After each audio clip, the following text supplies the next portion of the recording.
ஜப்பானில் ஒரு ஜூவில் பஞ்ச் என்கிற குரங்கை பிறந்ததுலேருந்து அதோட தாய் கைவிட்டுருச்சு. மற்ற குரங்கு பக்கத்தில் போனால் அதை கடித்து விரட்டி அடிச்சிரும். மற்ற குரங்குகள் சூழ்ந்திருந்தாலும் தனிமையாக இருந்தது. தனிமை வேறு, தனியாக இருப்பது வேறு. ஒரு கூட்டம் மக்களோடு இருந்தாலும் மற்றவர்கள் ஒருவரை காயப்படுத்தினாலோ வெறுத்தாலோ ஏற்றுக்கொள்ளாவிட்டாலோ தனிமையை உணர முடியும். ஆனால் அந்த குரங்குக்கு ஒரு பொம்மை கிடைச்சிது, தன்னுடைய தலையை சாய்க்க.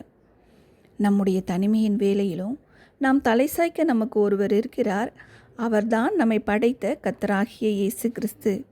எத்தனை பேர் நம்மை வெறுத்தாலும் ஒதுக்கினாலும் நம்மை வெறுக்காத தள்ளாத நம்முடைய இரட்சகராகிய இயேசு கிறிஸ்து.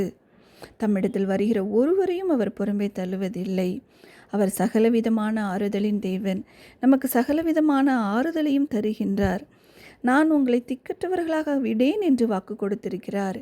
கர்த்தர் கொடுத்த தம்முடைய வாக்கின்படியே அவர் நம்மை ஆற்றி தேற்றி பலப்படுத்தி அரவணைத்து பாதுகாத்து வழி நடத்துவாராக. ஆமேன்.